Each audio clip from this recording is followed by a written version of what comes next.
will a medical doctor work for 9 months, 16 months, 19 months without getting paid? But you see how much the governments are taking from victims. My thing is, government should, I think, all the stakeholders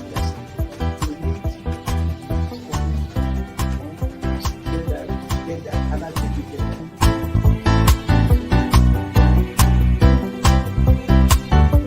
The 3% for the oil producing community is too low. So the support that is needed, and once you get the support, your energy will blossom. This is Nigeria. You need to give people sense of belonging.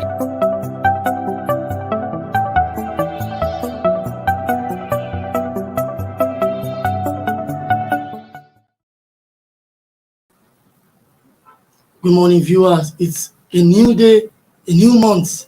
Of course, Monday, November 1, 2021, just about 60 days away from the end of 2021. Is another edition of Inside Nigeria. My name is Bode Badebo.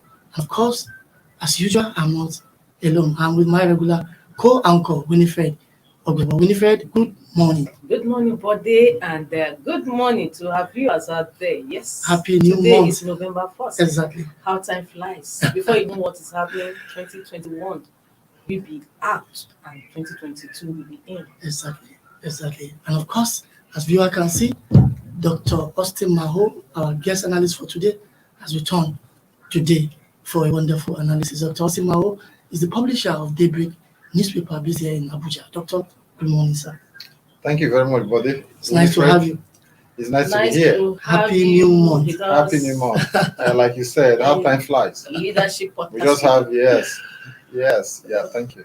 All We just have 60 days to the end of the year, and I can assure you that there'll be a lot of drama, especially with the onset of political activity. You should expect a lot of things happening going forward as we head towards the general election. And that reminds me, Doctor, by December also, or maybe end of November, you now see newspapers and magazines, scrambling to put out who is the man of the year, who is the person of the year, who is this of the year. Doctor, maybe this something of the year for appearing on Leadership TV. Well, as usual, viewers who started with Nigeria's most influential newspaper, The Leadership. On the front page of Leadership this morning, 6 days to Anambra poll, residents flee over rising insecurity. 6 days to Anambra's poll, residents flee over rising insecurity. Sporadic gunfire frightens residents. 2 killed in court clash. Police assure residents of call for calm. Traditional religious leaders warn IPOB against hampering conduct of election. I don't know if that call by traditional religious leader is enough to stop IPOB from this madness going on in Anambra State. Just 6 days to the election. Who will vote? Who will come out and vote? There is heightened crisis in the state. A lot of people are worried, irrespective of the mobilization, the security mobilization by the federal government to the southeast. When you see the array of security equipment, personnel, army, police, joint security task force that the federal government has mobilized to go and deal with, provide security for the Anambra poll, it seems as if the federal government actually mobilized for war. So elections has become like preparing for war in Nigeria. And it's not funny. And in spite of all that, you see like what leadership is reporting. This security in the state, in Anambra State, is still very, very dicey. It's still very fluid. They've not been able to put their foot down to, address or create a peaceful environment for the poll to hold. Sporadic gunfire, residents running, cult activities on the rise. Police are just saying what they need to say, assure residents of adequate security. But what residents are seeing on the ground is not a reflection of a state of security to assure them enough for them to stay back and take part of the electoral process. So they are on the run. So that has now led to the intervention of traditional rulers to say, look, IPOB shield your sword, let election hold. They are just playing their role, but whatever they are saying, they don't have the muzzle power to be able to drive it through. Those that have the muzzle power, the federal government, the security agencies that the federal government have deployed there, they should do their work. They should do more. And let this COP or the Anambra election pass over us. But what my take is, Dr. Austin, could it be that the residents are of the feeling that, well, this election will come and go, and you will go too, you will leave us with this same kind of people. So if by the time we come out to vote, we don't have a reprisal attack on us, I see it that way. Yeah, you are very correct. You are very correct, because he who wears the shoes knows where it pinches, because they are the one on ground. Yes. And of course, we all know the agenda of IPOB and the secessionist agitations in the Southeast. All they're after is that, look, unfortunately, we are not part of the federation. Elections cannot hold. Elections should not hold. We don't want election to hold. If election hold, it means the Southeast, or specifically Anambra State in this case, is still part of Nigeria. They are saying that we are no longer part of Nigeria. We are Biafran. So election cannot hold in our domain. So the federal government must really must use all means available, including carrots, to address the situation. But what the federal government, and for that it has come under a lot of criticism in recent times, is that you seem not to be applying the carrot, just stick, using force, bulldoze your way, military might. And we know they are facing not a symmetric but an asymmetric situation. These unknown gunmen that dominate the southeastern part of the country, they strike and they retreat. So you really don't see them. The strategy the government has adopted all this while is not working. Or even if it is working, it's not working effectively. I tell people that even a lot of Southeasterners, even if they don't come out to support the agitation, or even if they don't support the modus operandi of IPOB, many of them are closet supporters of a Biafran state in the Southeast. So to that extent, we need to be careful. The federal government needs to deploy, like I said, more carrots. Call for a roundtable discussion to address this issue. Because after now, like you said, what happens? What happens? You hold the election, the new governor is sworn in. What happens there? Security. Yes. Would there still be security? I think government needs to go to the roots of the crisis yes. and address it once and for all. Yes. Thank you so much, Doctor. Now we need to move away from politics to an interesting story on the front page of our sister publication, The National Economy. National economy. Today, 1st November, says, despite warnings, Nigerians still lose billions to Ponzi schemes. Despite warnings, Nigerians still lose billions to Ponzi schemes. With ignorance, greed, more people will continue to lose money, say experts. With ignorance, greed, more people will continue to lose money, according to experts. That is just headline story on national economy. Yes, Doctor, I was about asking you, even why Nigerians will go into Ponzi scheme, but then our paper has already, outlined the reasons. Ignorance, greed, we make people to patronize these people, according to experts. And the money lost in the last 5 years or so, It runs into over 300 billion. Yes. Into billion. In 1 year, I think in 2020.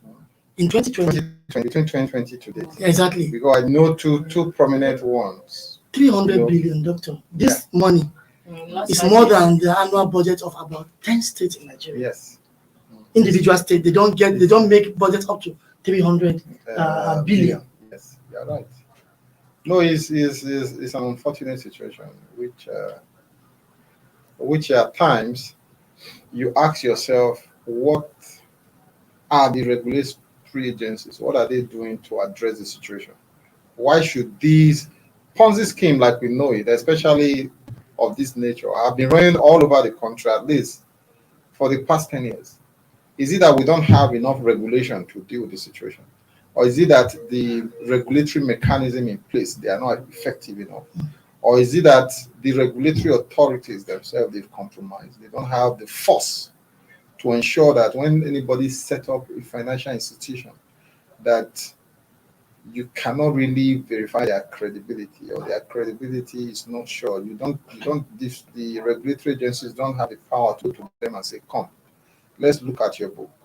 You are saying people should give you their funds, and you are paying them 10%, 15% on a monthly basis, which is over 100% in a year. When we know that the conventional banks, they can't give you more than even that 10% in a year. You now have somebody setting up a financial institution and giving profits, interest of over 100% around. It's ridiculous. And like your paper have rightly stated, what this situation is one, ignorance, greed, get rich syndrome. Yes. In Nigeria, that issue of ignorance, I don't really buy into it, because have you forgotten MMM? Mhm. Even those that were well educated, we have people like pastors, clerics. Mhm. They also keyed into. You want to say that these people are not Well, educated? that is the next area I was going into. We live in a country where things are not working, where the avenue to earn a living is not there. So what happens eventually is that a lot of people are looking for a miracle. Is the same miracle mentality that has inflicted our society, that is fueling all this. If you look at the Nigerian polity today, you ask yourself, which businesses are growing? Yeah, that's Churches. That's a miracle. That's the miraculous industry. People want instant miracle, so they turn to God. That's why churches are growing, mosques everywhere. Where government has failed, people turn to faith. Yes. Then number two, gambling houses. Most of the prominent industries in Nigeria, they've all folded up and have been taken over by the bad Nigerians of this world, who are taking over these facilities. Why do people gamble? They gamble because they want instant wealth. They see it as an avenue for poverty alleviation. Put 10,000 and get 100,000 over the weekend. And of course, Ponzi schemes. Ponzi schemes are attractive, and at times for those who go into it, they may actually go into it believing, even when they know that it's not sustainable. Yes. They may actually go into it believing that before it crash, I will collect my own. Exactly. But you may end up being trapped. You understand? Yes. Because I know people that have opened their eyes, deliberately knowing that this scheme is not sustainable. But they always believe that, okay, let me just check out. If I go and set up a cash out, like you said, set up a Ponzi scheme today, I can guarantee you that in the first 1 month, a lot of people will put in their funds. Yes. Believing that, okay, let me just take advantage of it immediately. Since it's just new. And then After there are people that trust you. Yes, and like Body said, cash out. So that's the situation. Well, Most of these Ponzi schemes are packaged in different ways. Yes. To win people. I think that is the latest incident. They call it the ROI, right? Return on investment. Yeah. People tell you that they are using your money to farm. Return on investment. Yes, come and farm. They show you the farm. We are doing poultry. We are doing cattle. Most times ranching. for the designing, the returns are not realistic. But people will still go into Thinking that just like what he said, before he crashes, let me Yes. check my luck. There is luck. a current case that is popular. I think you are aware. A couple in the news Yes. that took people's money in Nigeria and ran through Antigua. Mm. And I even learned that the government they bought citizenship of that. Imagine. So people are not learning. Maybe. People are not learning, but as media, we owe a responsibility To educate. to go on educating people, and that's why a story like this, making it to the front page of the national economy, is very relevant. Those who have ears, let them hear. Yeah, those who have ears, let them hear. And that is not from Dr. Maho, it's from the Holy Bible. Well, we need to go on a short break. When we come back, we will look at the DAYBREAK newspaper. We'll be back shortly.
For sponsorship and advert placements, please contact 080-3688-6158. Last Word Leadership Podcast Studio. You have the last word.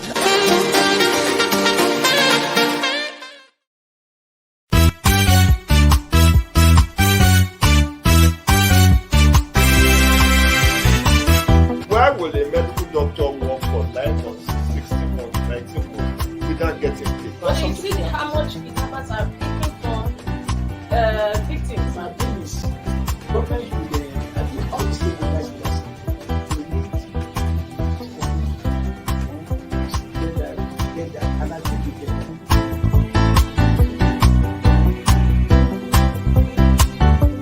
The 3% for the oil producing community is too low. But the support that is needed, and once you get the support, your energy will blossom. This is Nigeria.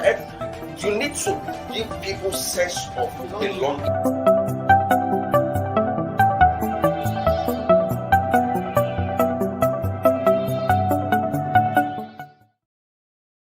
Welcome back. It's still Inside Nigeria for this Monday, November 1, 2021. Of course, we still have in the house Dr. Austin Maho. Dr. Maho is the publisher of DAYBREAK newspaper. And of course, we'll be examining the front page of DAYBREAK this morning. Winifred, we need to go back to politics again. Yes. And on the front page of DAYBREAK, we have politics. PDP Convention, Jonathan's absence unsettles leadership. PDP Convention, Jonathan's absence unsettles leadership. Party hierarchy worries that former president is dodgy and may have joined the APC. Says Jonathan's trip to Kenya a convenient excuse to stay away from convention. Plans to send delegation to Jonathan as soon as he returns from Kenya. Dr. Maho, you wrote this. Your paper. Yes. How much has the former vice president absent at the just concluded convention of the PDP unsettles the party? Greatly. Oh my God. It has, from my politics editor that did the story, you can tell obviously that if you read the story, you find out that they were greatly unsettled before. And why they are unsettled is because it is obvious, like as captured by DAYBREAK, that the former president was dodgy.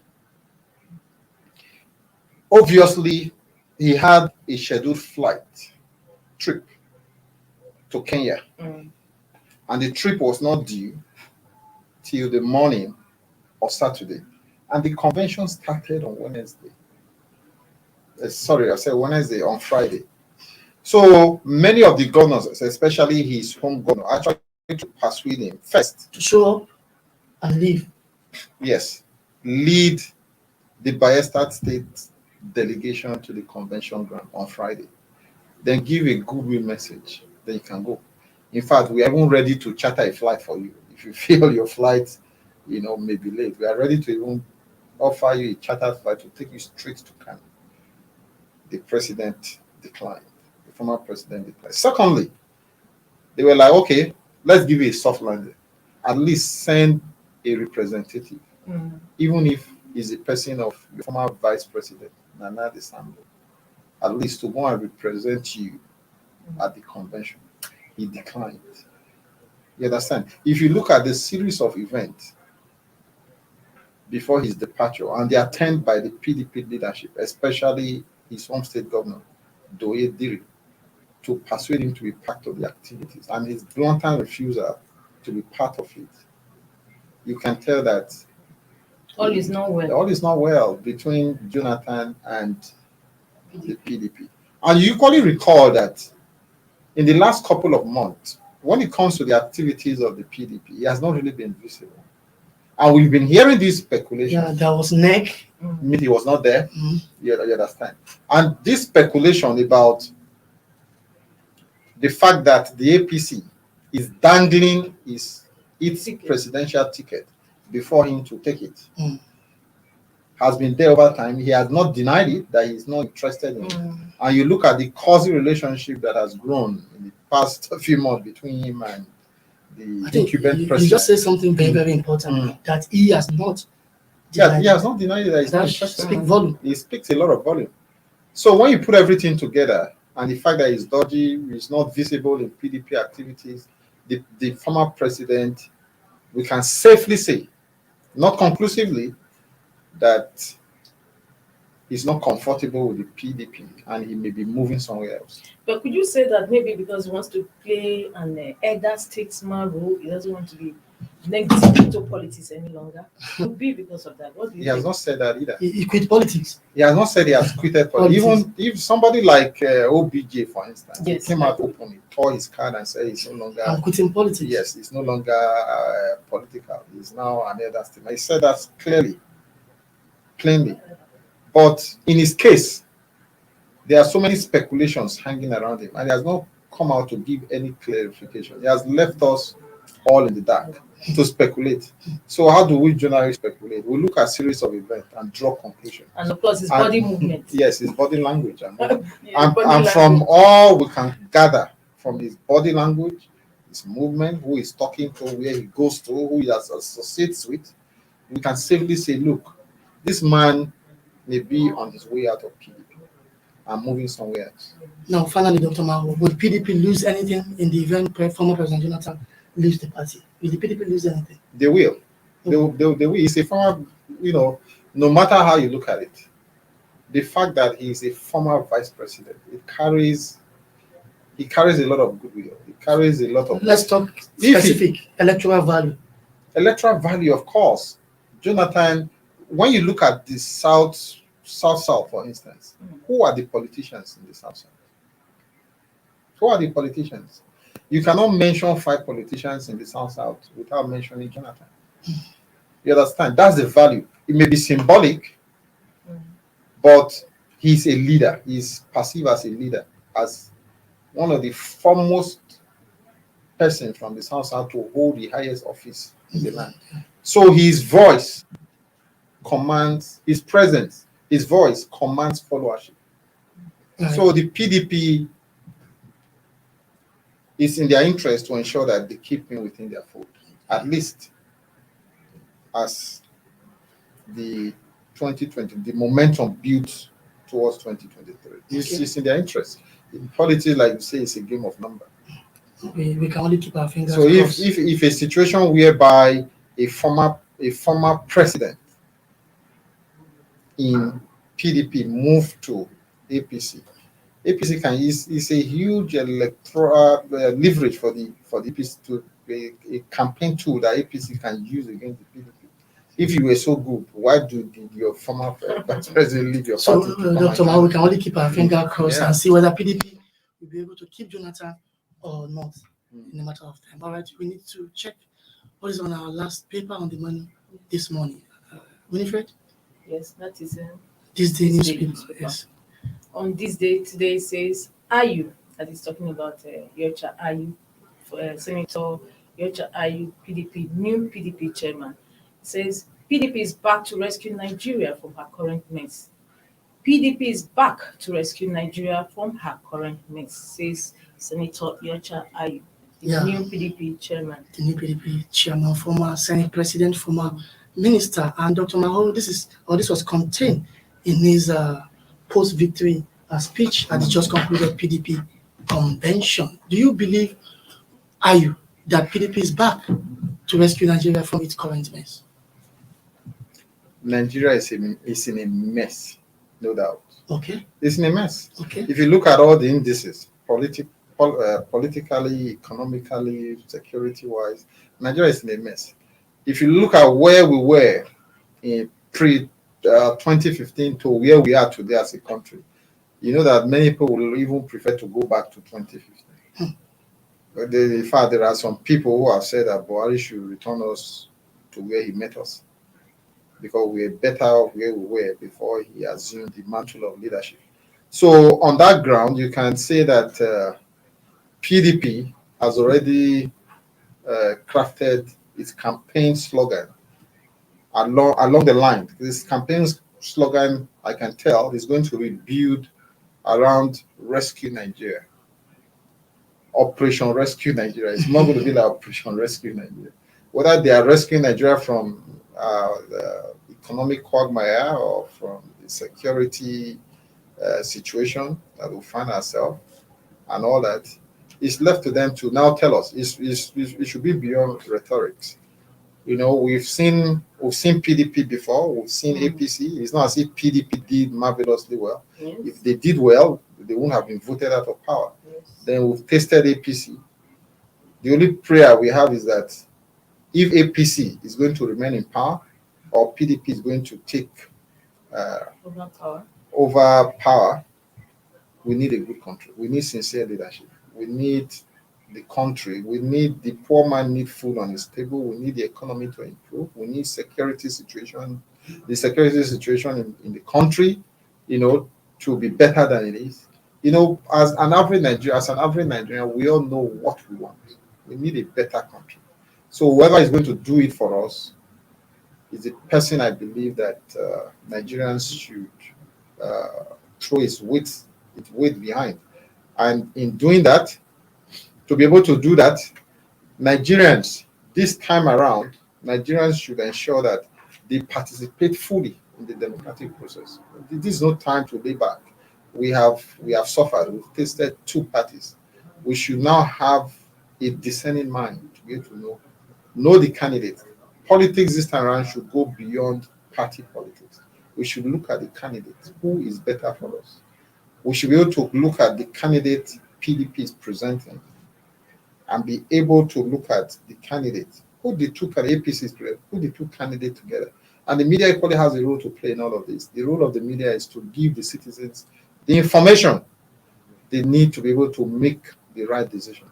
So as the media, we should equally provide that information. We should be apolitical. We should tell citizens the truth. We should educate them and arm them with the information to make the right decision, because leadership recruitment process is very important. If we get our leadership recruitment process right, we'll put the right leadership in the right position of power, the country will be better. It will be a win-win for all of us. But it seems like most Nigerians are more interested in criticizing instead of taking part, just like it's be actively involved in selecting their leaders. There's a saying that most leaders, followers, deserve the kind of leadership they get. Because take, for instance, Nigerian situation. Many Nigerians are not interested in the leadership selection process. All they're interested in after the leaders emerge, start criticizing.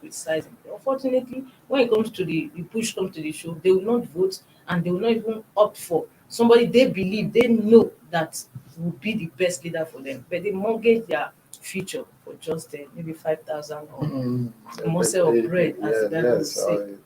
A mudu of salt or sugar.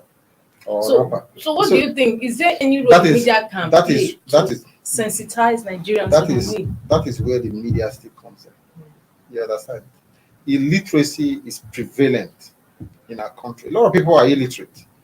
You cannot ask for good governance from an elected representative who paid you 1,000, 2,000, or 5,000 before you casted your vote for that candidate. We should think about tomorrow. We should think about our children. We should think about our country, a better country, that serve the interest of everybody, not the one that serve your immediate interest of 1,000 naira, of a bag of a mudu of salt. You understand? Or money to eat lunch that very day. That is not what politics, your participation in politics should be. It should be long term, because if Nigeria works, it works for everybody. It works for everybody better. That is why, like I said earlier, the media have this role to play. The media, at times, when we talk about the media is often seen, is constitutionally empowered. Like when you talk about media power, it draws its power from Section 22 of the Constitution, that the media should monitor governance on behalf of the governed. We are like the intermediaries between government and the people. We are the people's parliament, a kind of feedback mechanism. If the government is doing well, the media tells the people that the government is doing well. If the government is doing badly, the media is still that feedback mechanism. When you look at those who are throwing themselves off for position of elective posts. The media knows them. The media should be able to tell people that, look, these are the credentials of this individual. These are the manifesto of this individual. Is this individual, is it trustworthy or not? So the role of the media is to educate the people and for them not to criticize, but for them to look at the candidate and know which meets or fits into what the country needs at this point in time. What do we need at this point in time? Nigeria is so divided. For instance, I can give 1 point. We need a unifier right now as a country. We need somebody that can unify Nigeria. And the media should be able to present itself as a vehicle for, to push that message across to the electorate. All right, Dr. Mao, we have to leave it there for now. Many thanks to you for creating time to join us this morning on Inside Nigeria. Yeah, but like I always say, we hope to see more of you. No problem. Thank you very much, Dr. Austin Mao is the publisher, Daybreak newspaper based here in Abuja. And of course, viewers, we need to go on a short break. When we come back, we shall be looking at the just concluded 2021 PDP Convention and the aftermath. And we'll be joined by chieftain of the party and a social commentator, Larry Olayinka, when we come back.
For sponsorship and advert placements, please contact 080-3688-6158. Last Word Leadership Podcast Studio. You have the last word.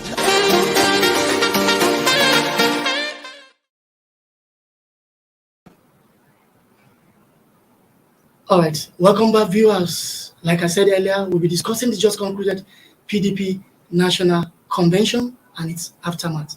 And of course, we are being joined by a chieftain of the party and a social commentator, Mr. Larry Olayinka. Good morning, Mr. Olayinka.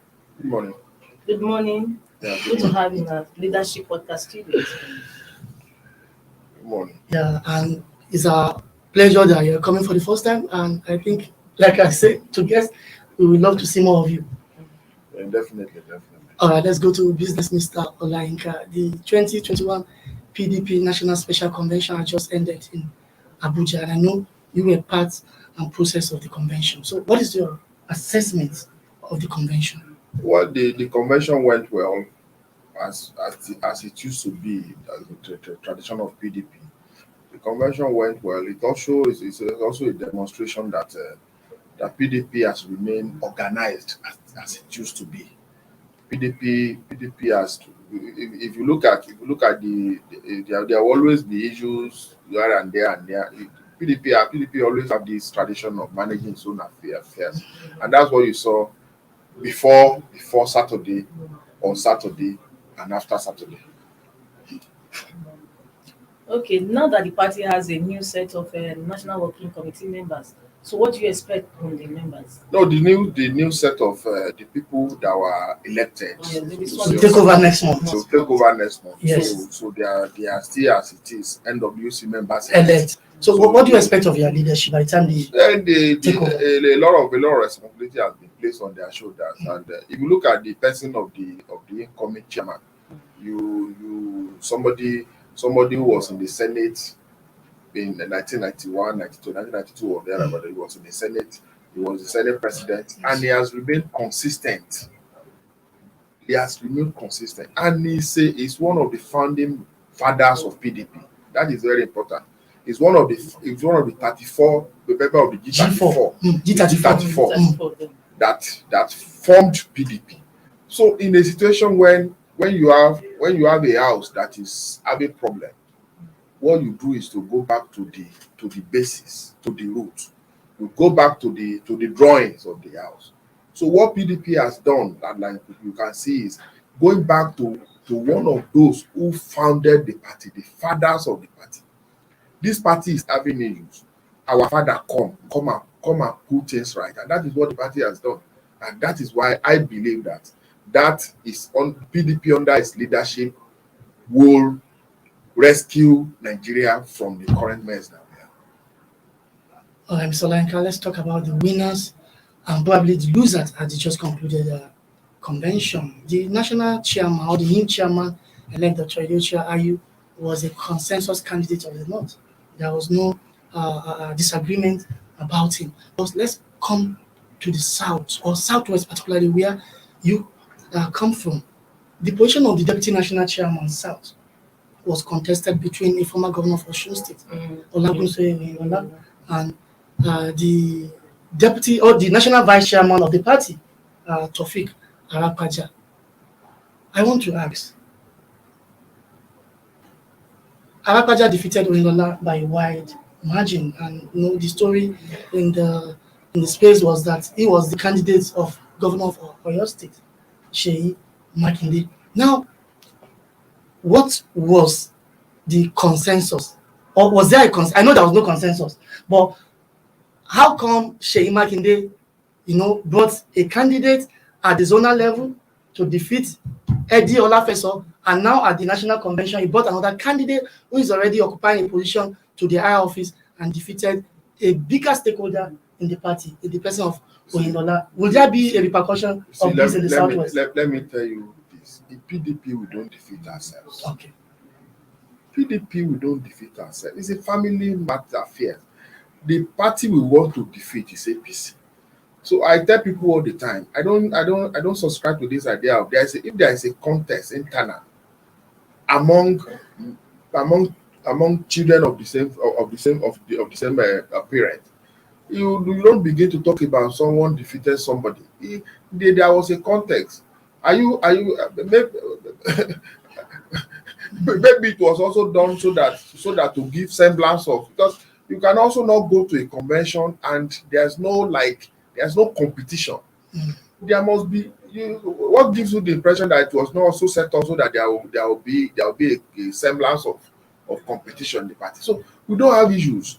We used to have issues in the Southwest, probably between the camp of former Governor Ifeanyi, my boss, and between the camp of Governor of Oyo State, the engineer.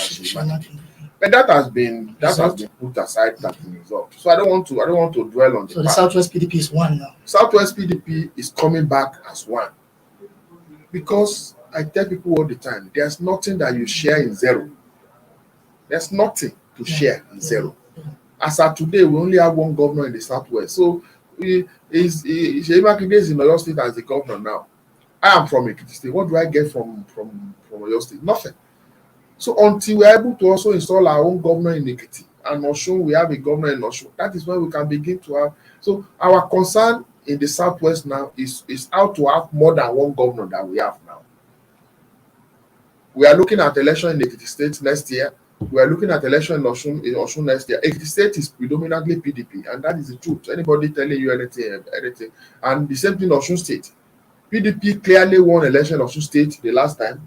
We all know how it went. So this time, all the mistakes that gave out Ekiti and Oyo and Osun State to APC. We don't want that to happen. That is our concern now. Okay.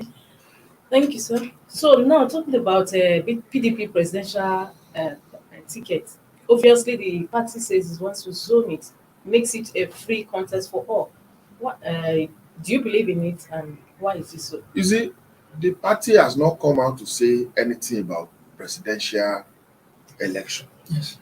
We just people assumed people went to town with assumption and they make it look real.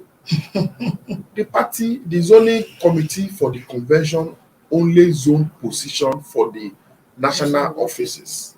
That was what was done. When we get to the bridge of the presidential contest, the party will also sit down, the leadership will also, the stakeholder will sit down together and say and look at whether we are going to zone to the north or we are zoning to the south, or we are going to leave the contest open. And let me also tell you, in politics, when politicians tell you that this contest is going to be open, they already have a mind. People have a mind. They have already zoned that position in their mind, and they will just go there. And it's just like Saturday, the unity list came out. You see, in like a PDP tradition, the moment you see that unity list, probably from the governors and all that, if you go about contesting, you are wasting your time. So when we get to that bridge, we'll cross it. When you get to that bridge, you cross it. All right, Mr. Olainka, let's talk about another stakeholder in the party, former President Goodluck Jonathan, whose absence at the just concluded convention has made tongues to wagging. Now, in one of the papers we reviewed earlier on this program, we saw a report about the leaders of the PDP already disturbed about Jonathan's absence, and there are feelers that this signifies the former president might have made up his mind to quit the PDP. What is your take? You see, I don't speak for former President Goodluck Jonathan, and I'm not a witch to know his mind. I think I see a President Jonathan trying to operate more like a statesman. That is what I'm saying. And let me also tell you, PDP is not PDP does not operate around an individual. PDP, and if you look at it, PDP is a party that has never operated around one individual, and that is why when one person leaves, you want to say the party will stop being existing. No, it has never happened. People leave, people will come back. The moment somebody is stepping out, another person is there to step in to take his position and provide leadership. So that the people are concerned, are worried, and not they can be worried naturally. But if you look at what happens on Saturday, was there any inkling that because this person was not there?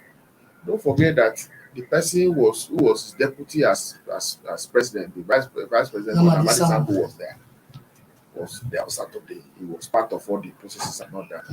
So I see a Jonathan maybe trying to. People are saying he wants to go to APC. For me, it is his right. He has right to even go and should be. Somebody was INEC chairman. Professor Jega was INEC chairman. He left INEC. Ordinarily, having be INEC chairman, I don't think that kind of person should now come back and be a politician. But he's now a politician. But there's nothing we can do about it because he's only exercising his right as guaranteed by the Constitution of Nigeria. Exactly. So, President Jonathan is exercising his right to freedom of association. He wants to, who he wants to be with. He might want to be in his house. He might also want to take care of other issues that are personal to him. So I don't want to join people to begin to insinuate he wants to go to APC, he no longer likes PDP and all that. I don't want to insinuate. If he wants to go to APC, he will come out by himself and announce it. And when he does that, there's only anybody can do about it. All right, let me ask a follow-up question from what my colleague asked you earlier about rotational presidency, which you said the PDP is yet to actually decide where the presidency will be zoned to here we come from. Well, personally, let me ask you, Mr. Olainka, where do you think the presidency, let me ask you about your own party. Where do you think personally the presidential ticket of the PDP should be zoned to come 2023? let me tell you, as myself, Lady Olayenka, me, I'm not as Nigeria is now. The situation that we are now, it's not a situation whereby you begin to say you are zoning power to somewhere you are zoning. You don't allocate what you don't have. It is what you have that you begin to give to people you allocate. PDP today does not have power. So it cannot allocate power. It cannot allocate power. The party that can allocate power and say, okay, we are zoning to this and come out with it is APC, because they are the one holding power presently. But the issue here is that are Nigerians concerned about who their president is? People are not concerned. If you are in your house, you have light, you have water, you can feed reasonably, you can provide for the needs of your family reasonably, your security is guaranteed, you won't even remember who your president is. So all this issue of you want president to come from your, unless maybe you want to pick me as president, or you want to pick Shey Ayofayo Shey as president, because I know that I will have direct involvement in it. But if that is not going to happen, what Nigeria wants is somebody who will lead the country out of this mess. And if you ask me, I will tell you that that kind of person should be gotten from anywhere. If it takes, I say this all the time, if it takes bringing a president from Kano, for instance, or president from Lagos, or from Osun, or let me say, if you stay bringing a president from Katsina and bringing his vice from Kebbi, for Nigeria to get out of this mess, I'm for it too. I am for it. If it means, as they will tell you that somebody will come and tell you Christian, a Muslim. Nigeria voted for a Muslim ticket in 1993. Nigeria voted for Muslim because Nigerians, the ordinary Nigerians, are not concerned. It is the elite, it is the political class that will whip up stories to support their own mindset. That is what is happening now. So where the president is going to come from 2023 is not my business. I want a president that Nigeria can beat their chest and say we have a president, and that president can come from anywhere in this country. Well, lastly, Mr. Olayenka, I don't know if you. All right. In 2018, when your boss, former Governor Ayofayo, was leaving office, we saw how he tried to make sure that his then deputy, Professor Ishola Eleka, was succeeding as the governor of Ekiti State. Well, he was assisted by the power that be at that time. And I know for sure again now, less than a year to the Ekiti governorship election, your political family is also backing another candidate on the platform of PDP to become the governor of Ekiti State after Dr. Kayode Fayemi. How far can you go this time around? Well, in 2018, we picked Professor Eleka, and the fact of the matter is that PDP won that election. I have said this several times, and I've challenged Governor Fayemi to hold Bible to his chest and swear that he actually and he honestly, sincerely won that election. He did not, and we know what happened. Let me tell you something. At about 5 a.m. in the morning, the day of the election, my 2 telephone lines stopped working. My 2 telephone lines stopped working. And what did they do? I was getting anonymous call constantly. They busied the number. So I was not able to even reach out to any other person. Nobody could reach me for 24 hours. It stopped 5 a.m. the following day. And that happened to everybody around Governor Fayose, including the governor himself. Who could have done that? Can a private individual do that in a country? It is not possible. Okay, Mr. Olayenka, that is part of history now. It's past. Let's talk. But, how far can you go in the forthcoming contest? This time around, the election next year is for PDP to win. That is the truth. Because I've said it before. I said it here. PDP is the major predominant party in Ekiti State. The only time we lost power genuinely, that was after 1999, was 2010. Where we lost power then was through court. We lost power again last in 2018, and like I've said, those who took power know that we know those who came to Ekiti and told people that we know that we cannot win. But Amajabani, know that we are not going to begin to mention it. But next year, I'm confident that we are going to win. But I am also concerned about the system, because the system that is being run in Nigeria is such that, whoever that we want is the person that we sort seems to be working to answer. But free and fair election today in Ekiti, there's no how, because what can, in the last 3 years, what can that government point to? Well, I've seen Governor Fayemi projecting his achievements on the pages of newspaper. Let me tell you, I see stuff like that on the front page of some newspaper, and I've asked myself, you don't advertise achievement. If you construct road, people who use the road, we know that road has been constructed now. If you do something in Ekiti, when you go to Ado Ekiti now, you see overhead bridge there. You don't begin to tell people that this overhead bridge was, when you see it, the seeing is believing now. You see it, and you know who constructed it. Let me give you an example. There used to be somewhere in Ajiloso Ado Ekiti, it was a slum, complete slum. When Fayose came in 2003, just like a miracle, he changed that slum to what is now called Fayose Market. It's like a GSM market, computer market in Ado Ekiti. That market was not named after Fayose. It was not named. Nobody named it. But today, the market is called Fayose Market, or the Fayose. Because the people name the market by itself in their home, in their mind, in their own consciousness. You don't need to advertise it. So they said, let me also point this out. They told us that Fayemi commissioned a civic center. How do you begin to build civic center? Government. And this is not time for a campaign, Mr. Olayinka. We thank you for your time, and many thanks to you for choosing time to join us on Inside Nigeria. And like I said earlier, we hope to see more of you. It has been a wonderful discussion today. Mr. Larry Olayinka is a public affairs analyst, a chieftain of the PDP, and a spokesperson of former Governor Ayo Fayose of Ekiti State. On this note, we've come to the end of this discussion. Winifred, it's time to go. Yes, it's time to go. All right, viewers, make a date with us tomorrow, Tuesday, November 2, for another edition of Inside Nigeria. From here, my name remains Bode Gbadebo. Bye for now.